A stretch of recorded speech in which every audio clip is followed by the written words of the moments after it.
Hello, welcome to the Fundamentals of Anthropometry, Chapter 3, Session A. Myself, Dr. Sandesh Lakmade from Dapoli Homeopathic Medical College. I am a professor and HOD in a department of Dapoli Homeopathic Medical College. Today, see the fundamentals of anthropometry in a chapter 3, where we will learn about the anthropometry in children, the age group 0 to 5 years. Okay, as in a chapter 1 and 2, you have already learned about what is anthropometry and its importance. Here we will learn about the anthropometry in a children from the day of a birth to the completion of 60 months of the life, that is 5 years. Now, anthropometry, the word anthropos means a humans, and metrons means its measurement. So, in anthropometry, we are going to learn about the measurement of human body parts, and according to the age and the sex and their importance, which will guide us about the diagnosis of a certain diseases and their management, and also we come to know about the prognosis of the disease from this. So, here I will start with the session A of the chapter 3. So, anthropometry is the measurement of the body. Anthropometry can help to identify the type of the malnutrition present in an individual or a population and measure progress to our improvement. So, what management we are doing to that a malnourished child is really working or not by doing again the remeasurement of that child. However, it does not identify any specific nutrient deficiency, like we cannot identify any specific vitamin deficiency from the anthropometry. For example, this is a clinical diagnosis, the deficiencies of any nutrient, that is a clinical diagnosis. For example, the scurvy, the vitamin C deficiency, we find out from the examination of the inflamed gum likewise, but through anthropometry we can rule out the gross malnutrition of the child. So, common anthropometric measurements used in a development program are the height of the baby, height or length of the baby. In very small children, we measure the lying length of the baby, then weight of the baby for the age, then head circumference for the age, body mass index, that is a BMI, and the mid upper arm circumference we use for diagnosis of the certain diseases in children. Now, this video will tell us about how the mid arm circumference is measured. So, in this video, first a vertical length of the arm is taken, then a midpoint of the arm is marked, then a measuring tape, which is a non-stretchable measuring tape used and is encircled around the mid of the arm, which is placed in a cross where the readings are taken. This is how the mid arm circumference is measured in children. The anthropometry is commonly used to assess the growth pattern and nutritional status of the individual. So, as I have already told you, so the child is growing normally or not, the child is having a low birth weight, or there is a stunting, there is no growth or undergrowth or underweight child, or sometime in children there is overweight, obesity is maybe present. So, whatever is the disease of the child or the maldevelopment or overdevelopment of the child, that we diagnose by using this anthropometry. So, it is used by health providers such as doctor, nurses and others to identify at risk individual who are malnourished and administer a proper care and treatment to that child. Anthropometry of a children from birth to 5 years of age, that is 0 to 16 completed months, is broken down into a specific section to elaborate the importance of a nutrition for children of this age group. The common nutrition related condition identified by anthropometry like kwashiorkor, marasmus, to understand the measurements and indices used by to identify nutrition related conditions and learn to interpret anthropometric measure and classification of nutritional status. So, this anthropometry help us in this diagnosis of certain either malnourishment, overnutrition, obesity, overweight children. The general notes about the infant's anthropometry: all measurements are taken and recorded independently, means there are 2 or 3 readings are taken from that deceased child. There must be a blinded recording, means the 3 person or 2 persons are measuring the child in a 2 or 3 different room and keeping their own different records, individual records. So, by that we can come to the accuracy of that measurement. So, measurements are to be recorded on appropriate data collection form. So, each that measuring individual has its own data form on which he will put measurements. All measuring of infants take place either in a delivery ward or the nursery, in an ICCU or a preterm follow-up clinic. So, these are the places where these early measurement of the children are taken. The length and head circumference recorded to the last completed unit, not to the nearest unit. For example, if the head circumference value lies between 34.2 and 34.3, the value of 34.2 is recorded. Means for head circumference, if 2 person has taken the measurement of the head circumference and the readings are 34.2 from one measuring person and the 34.3 from the another measuring person. So, we take the value 34.2. Each measurer record their measurement of each baby on own page of the form, so that the measurer records the measurement independently of each other. All forms were designed centrally by the coordinating unit. So, both individuals have the similar type of the form. Each measurer must wash their hands thoroughly before and after handling of the baby. So, this care must be taken. Nowadays, we use the term anthropometry, but in earlier days the term was failure to thrive was used instead of the anthropometry. The failure to thrive means the baby is either undernourished, malnourished, having a low birth weight or stunted baby. So, for that the term was used, the failure to thrive. That FTT now has been widely used during the last century to describe poor growth in early childhood. The condition traditionally been classified on the basis of presence or absence of the somatic illness, with most cases being of a non-organic or of a mixed origin. So, for this measurement it was not required to that child should have some organic disease or some body illnesses. So, this measurements the baby is not growing at its normal rate, that it was termed as a failure to thrive. In early literature, definitions of FTT includes the emotional and behavioral symptom, which strongly linked the condition to maternal deprivation and psychological adversity. However, the consensus in 1985 concluded that the primary identification of FTT must be based solely on anthropometric parameters.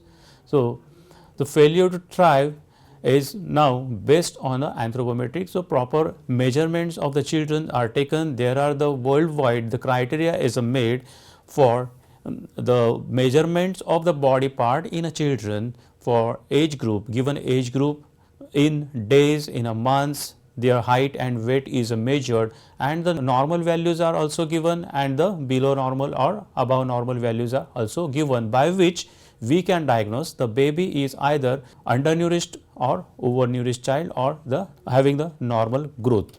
The concurrence between the different criteria of FTT, however, is low, and different criteria are likely to identify different child population with different risk of adverse outcome.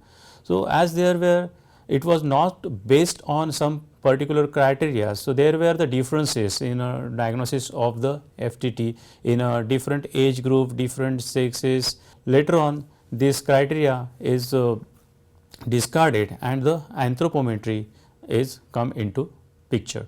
So, thus during the last decade it has been suggested that this rather vague term should be abolished in favor of more valid anthropometrical description based on explicit measures of growth or nutritional status. Now, why does the nutrition from birth to 5-year age matter? Good nutrition, adequate health care and nutriting environment are all extremely important so that children reach their full growth and developmental potential. Utmost care must be taken a couple of months before beginning of mother's pregnancy to child second birthday. So, good nutrition, the adequate health care and a nutriting environment is required for the child's mental and physical growth, a complete mental and physical growth and developmental potential which help that child for his future education and whatever future he do in his life. So, utmost care must be taken. So, for that before the pregnancy the mother must take care of her own nutrition during pregnancy, before pregnancy. So, the normal healthy child she can give birth to the normal healthy child. This is when the children are growing and developing most rapidly during this 0 to 5 years of age. In order to support this growth, young children have relatively very high nutritional needs and are more vulnerable to malnutrition and its consequences than other age group. So, during this birth to 5 years of age, the child is growing faster, its organs are developing, his limbs are developing, the child getting somatic and mental growth also. So, that time the good nutrition is required for the child, and if they do not get the good nutrition during this period, so they may have some developmental problem and the consequences than other age groups. Malnourished children are at a high risk of illness and death than well nourished children. So, if the child is a malnourished, so maybe having a low immunity, so there are more chances of infectious diseases and death also. So, undernutrition is associated with a 45% of a death of a children under 5 worldwide. So, undernutrition is a big cause of a worry all over the world. It is associated with 45% of a death of children under 5 worldwide. Lack of proper nutrition during this formative year can have lifelong and sometimes irreversible consequences to the child's life.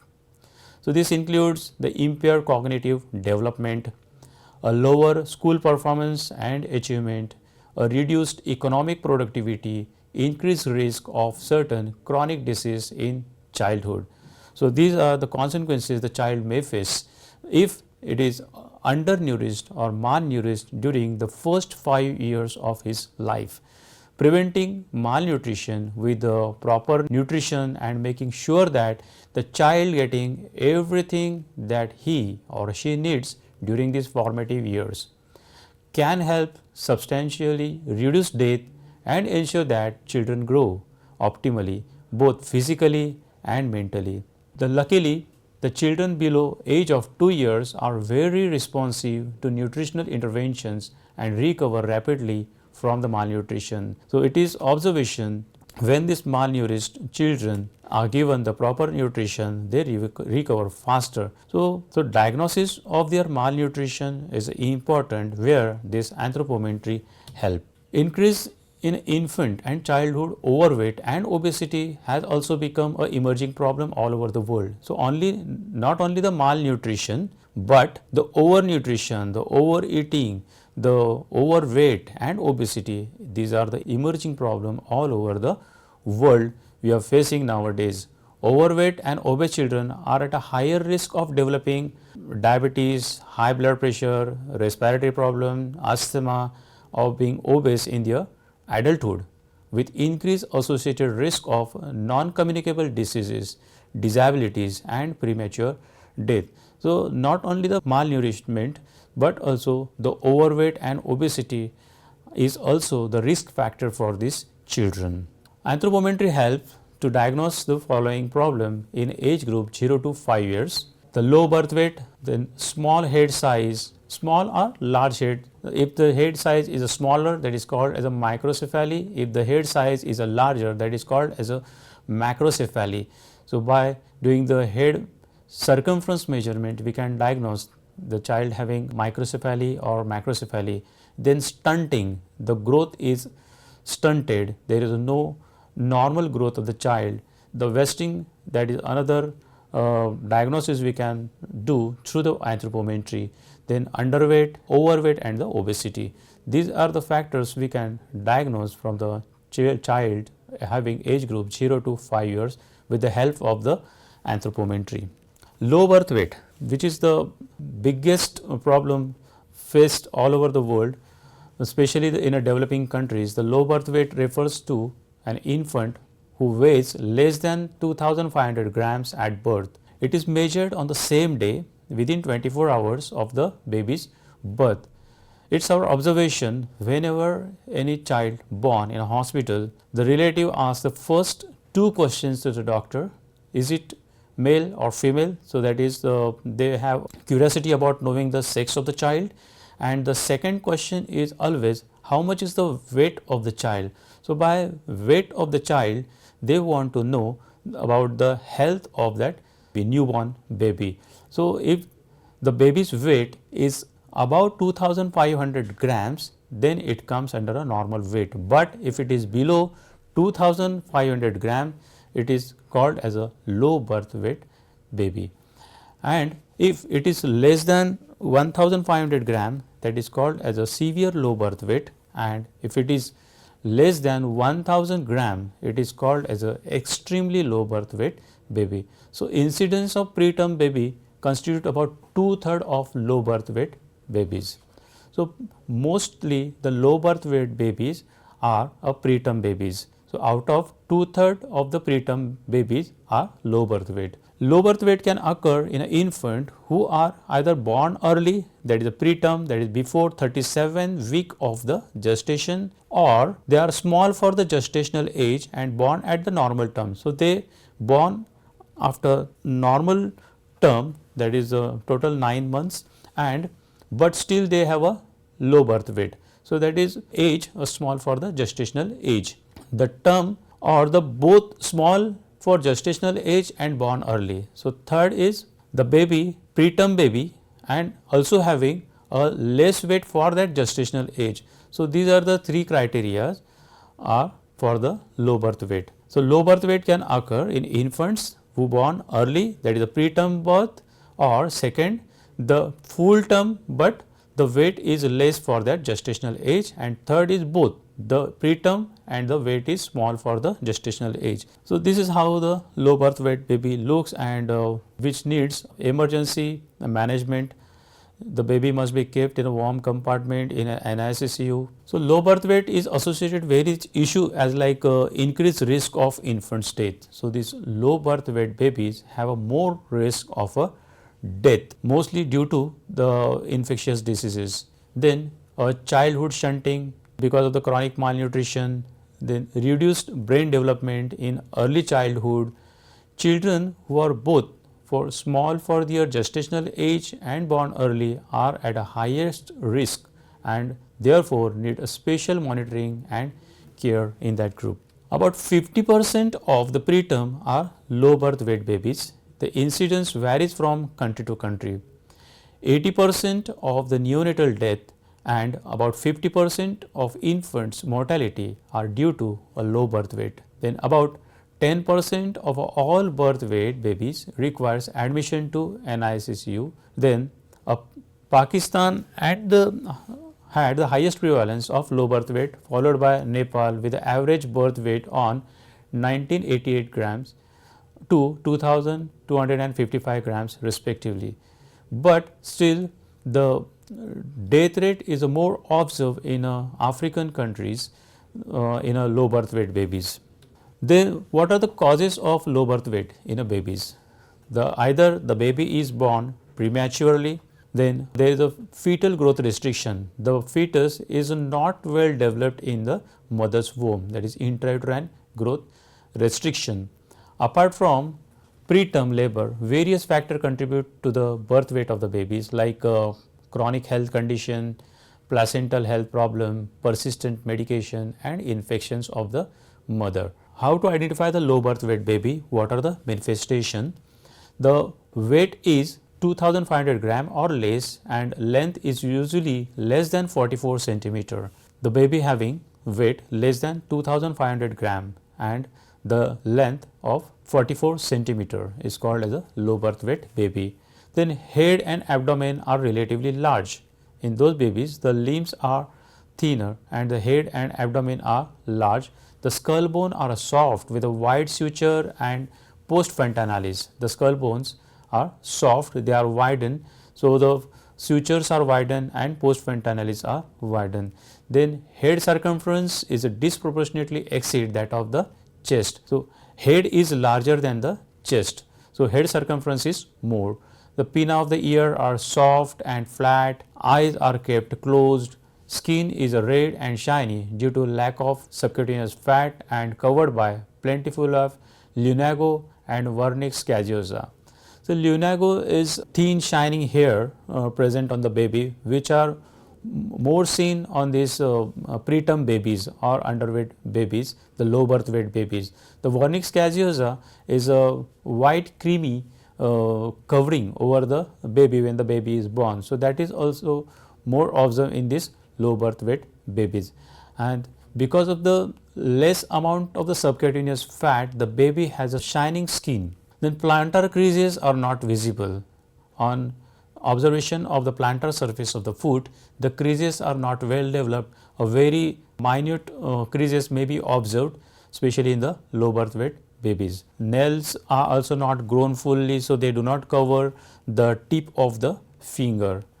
Testicles in these babies in a male child may be undescended, or in a female the labia minora are exposed because of the labia majora is in a contact. So, these are the some manifestations of the low birth baby we can observe. So, especially first by measurement of a weight and length, the measurement is a less than 2500 gram, we label it as a low birth weight baby, and also the length less than 44 centimeter. The head is relatively larger as compared to the chest and limbs, and abdomen is also large. So, the head circumference is a larger as compared to the chest. The ear pinnas are also thin. Then plantar creases are not visible, nails are not grown up to the tip of the finger. Then there are the categories. I already mentioned you about the categories of the low birth weight. The normally the low birth weight we label it as when the weight is below the 2500 gram, but if it is less than 1500 gram, then we call it as a very low birth weight baby, and if it is less than 1000 gram, then we label it as an extremely low birth weight baby. The pregnant woman's nutritional and health status before and during pregnancy affect both the growth and the fetus, growth of the fetus in the womb and risk of the preterm birth. So, for that before the planning of pregnancy, the woman's nutritional status must be observed, that woman must take care of her own nutrition. So, before and during pregnancy, so she can give a birth to a healthy child, and she can avoid either a preterm birth or the low birth weight baby. So, mothers who are short, that is who are having a height less than 145 centimeter, that is about 4 feet and 10 inches. So, the height, those women having height less than this, so they have more chances of the risk of giving birth to the babies who are small for their gestational age, or the mother is if underweight, that is her BMI, the body mass index less than 18.5 before the pregnancy, they also have a risk of giving birth to the babies who are either small for their gestational age or the having a low birth weight. Then after the low birth weight, the another important point about measuring the child is a small head size or the circumference. We name it as a microcephaly.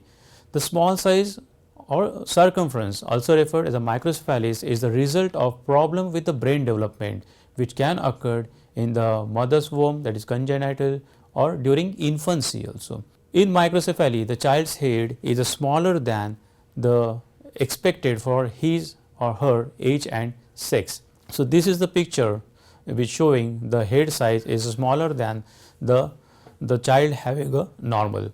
So, in this picture we see on the right side the child having a normal head size, and on the left side the child having a small head. So, microcephaly has been linked with poor cognition and therefore lower academic performance. It often indicates that the child's brain has developed abnormally. So, as the skull bones are not grown, so it restricts also the development of the brain. So, therefore, they also affect the cognition power of the children, and which affects its academic performance in the future. So, there are two types of microcephalies, either it is congenital, that is present at birth, or acquired, that is developed after birth, that is during infancy. Now, what are the causes of the small head in fetus? A microcephaly may result from a genetic disorders. Certain genetic disorders may affect the development of the skull bones and the development of the brain also. Then infections such as rubella, toxoplasmosis or cytomegalovirus, they also may affect the development of the baby's head. Exposure to certain drugs or chemicals of mother during pregnancy, that is the teratographical drugs. Poor fetal growth, severe malnutrition. Then small head size is determined by using the head circumference for age index for the child's sex. So, the diagnosis of this microcephaly is done by measuring the baby's head with the help of the non-stretchable measuring tape, by which we can diagnose the baby having a microcephaly with its comparison with the head size of the normal child. Then after microcephaly, the another thing we can diagnose with the head size measurement or the head circumference measurement is a macrocephaly. Macrocephaly is the size of the head is larger than the normal size of the head observed in a babies. So, it is also a medical concern and can be identified through anthropometry. Macrocephaly has no nutritional cause. It can be result from enlargement of the skull bone or an increase in a volume of the intracranial structures like cerebrospinal fluid, that is CSF, the blood or brain parenchyma. So, increased amount of the accumulation of the CSF inside of the cranium or increased amount of the blood flush to the brain, continuous flushing of the blood, and the increased amount of the brain parenchyma, it may cause the stretching of the skull bones, so which may cause the macrocephaly. It may be secondary to raise in the intracranial pressure or a space occupying lesion. So, increase in the intracranial pressure is maybe because of the increased accumulation of the CSF in the within the cranial cavity, and or the space occupying lesion, any tumor may be occupying the baby's head or the brain. So, that may also cause a stretching of the bones of the skull, and we observe the large head in those babies. The most common cause of macrocephaly is a familial macrocephaly, in which the larger head size runs in the child's family because of the feature of the skull and the brain growth. So, every time it is not some disease, but it may be a family having a large head. So, that may be observed in the child. So, many people with a large head or large skulls are healthy, though they do not have any other manifestation than having a large head. Then hemimegalencephaly, that is a half side of the head is a larger, or there is a asymmetry in the head and brain enlargement, where we see the one side of the head is maybe larger and other is maybe normal or smaller. Some patients also have somatic hemihypertrophy seizure, then developmental delay and hemiparesis are common. In those patients, we may observe the hemihypertrophy. So, half side of the head is a larger and which may develop the seizures. Then a developmental delay may be observed, and hemiparesis are the common symptom or the common manifestations observed in those babies. Then what is the treatment for macrocephaly? An infant with a benign familial macrocephaly will not usually require any treatment other than monitoring the head size. So, if there are no any other manifestations and there is a family history of the large head, so there is a normal for that family and that baby, so it does not require any treatment. So, infants whose macrocephaly stems from the genetic conditions may require a lifelong treatment and supports, including occupational, speech and language therapies. Then a surgery needed to relieve intracranial increased fluid or to stop the brain bleed. So, if the cause of the large head is increase in the intracranial pressure, so drainage, the surgical drainage is given to the baby's head to relieve the increase in the intracranial pressure or to stop the bleeding. If there is a space occupying lesion is present or there is a brain tumor, so which either needs a surgical management or which can be treated with the help of the chemotherapy. So, this is about the microcephaly and macrocephaly that can be diagnosed with the help of anthropometry. Then another thing observed in this developing child and diagnosed through the anthropometry are stunting. So, a child is defined as stunted if they are too short for their age. This indicates that their growth and development have been hindered. So, anthropometry helps in a diagnosis of the stunting by measuring the child's height and the weight. So, as compared to the child of his age and sex, he is having a short stature and that is called as stunting. So, stunting is important marker for childhood malnutrition. So, this stunted child is maybe malnutrited. So, it is one of the leading measure used to assess childhood malnutrition. It indicates that the child has failed to reach their growth potential as a result of disease, poor health and malnutrition. Causes of short stature. Now, why the child get a short stature? So, there are causes. The first is idiopathic short stature, which may runs in a family, that is familial short stature, then a constitutional growth delay, a combination of both familial and constitutional may be present in those babies. Then a primary growth failure, the child had a primary growth failure, so in which the clinically defined syndrome and chromosomal abnormalities are may be present. So, child may have some genetical problem or chromosomal abnormalities by which his primary growth is stunted. Clinically defined syndrome without currently known chromosomal abnormalities. So, sometimes the second observation is the child is stunted, it shows a clinically defined syndrome, but there is no chromosomal abnormalities observed. So, intrauterine growth retardation is a most important cause of the stunting observed in children. Because of the mother's malnutrition or some drugs or coming in contact with the chemicals or radiation may affect the baby's health, baby's growth. So, that is intrauterine growth retardation may cause the stunting. Then skeletal dysplasias, the joints, the bones, they are not grown, and because of which the child have a short stature and a storage disorders. The another cause of the stunting is a secondary growth failure. The disorder specific system, example, the child having some renal diseases, renal failure, celiac disease, or there is a malabsorption. So, that may affect the baby's growth and we may observe the stunting, that is disorders in some specific system of our body.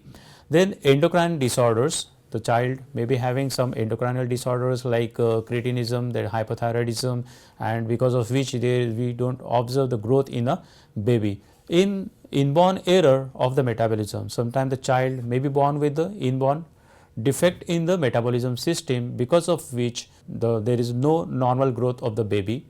Then heterogenic short stature, example post radiotherapy, because of the contact with the radiation, the growth is maybe stunted, and sometimes psychosocial dwarfism is also present. The child is under the depression and the some social problem, the family problem, because of which continuous social psychosocial effect on the baby's brain may cause the dwarfism also. You can observe in this slide the causes of the short stature. We have already discussed about them. So you can see the first, there is a family history of a short stature or a pubertal delay. If it is present, then we have to determine the bone age, that is a family history or short stature, a normal pubertal development, and bone age is normal, the familial short stature is present. Otherwise, the family history of pubertal delay and bone age is equal to height and age, the constitutional delays may be observed. If there is no family history, then we have to think about the secondary causes of the stunting. For example, we have to investigate the some test like a complete blood count, is a CBC, ESR, liver function test, kidney function test, a urine analysis, a blood sugar test for hypothyroidism, and karyotyping for some to observe some genetical disorders. So weight and height ratio is measured in the child. If the weight for the age is less than the height for the age, then there are chances of the malnutrition or chronic systemic illnesses. If weight for the age is more than the height for the age, then the chances of some endocrinopathies, skeletal dysplasias, or the genetical syndromes. If the child having a normal weight for the height, the weight is normal for his height, then there may be a emotional deprivation. The child may be having some psychosocial deprivation because of which the growth is stunted. The stunting often begins with a poor growth in a uterus because of the maternal undernutrition. So most of the time we observe the stunted children because of the maternal undernutrition. As a result, the child is shorter than would be expected for the healthy child for her age and sex. Stunted children are more likely to die of an infectious disease such as diarrhea, pneumonia, or measles, like viral infections. The child may die earlier. The stunting also associated with a poor cognitive and motor development and lower school performance. So this child, first they are at the risk of the death because of some infectious diseases, and the cognitive disorder or motor developmental disorders which affect their school performances also. The first 1000 days is a time when the children are more vulnerable to stunting. Therefore, more attention needed to be paid to regular and adequate breastfeeding and nutrition in children. So first 1000 days means approximately first 3 years of the baby's life are very important. So during this period, a baby's nutrition, the nutritional status must be examined, and the proper nutrition must be given to that child to prevent this stunting. It is difficult to recover growth that is lost during these first 1000 days after the age of 2 years.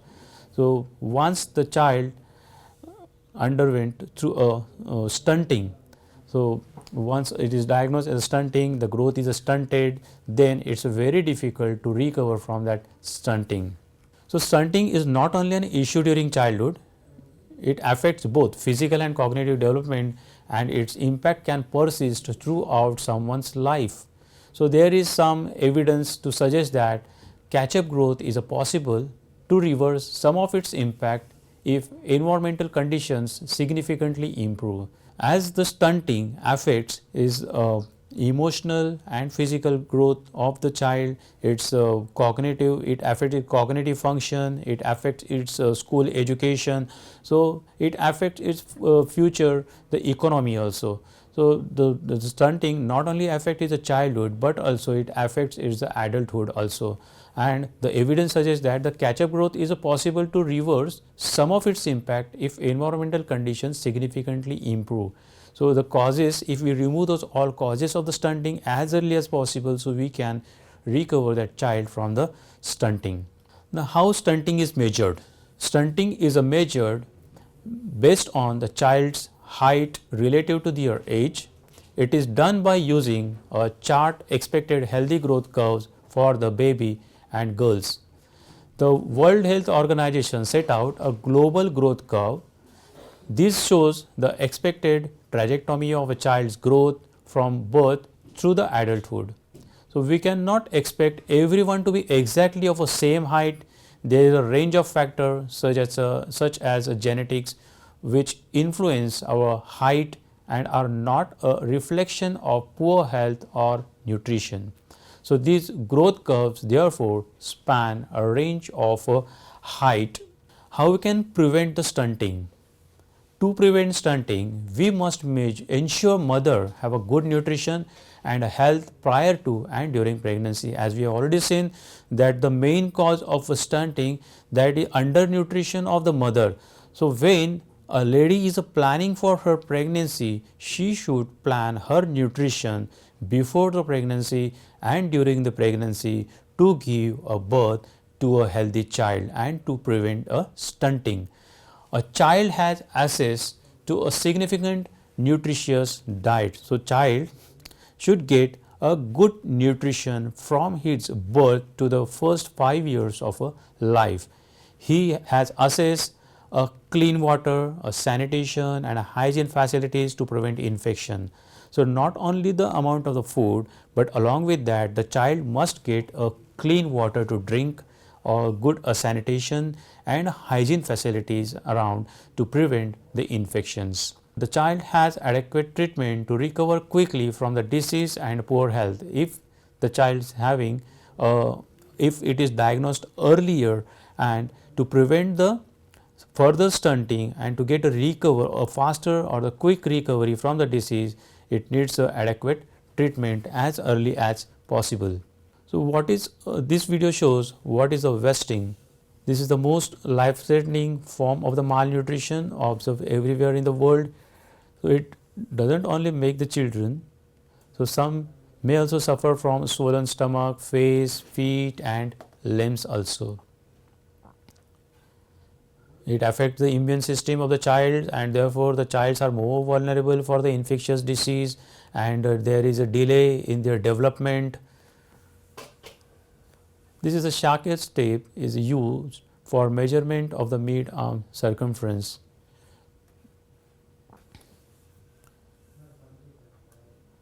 So, by giving them a good nutrition to this child, helping them to recover from the malnutrition and wasting. Thank you very much. So, this is the end of the session A of the chapter 3 of the fundamentals of the anthropometry. Thank you.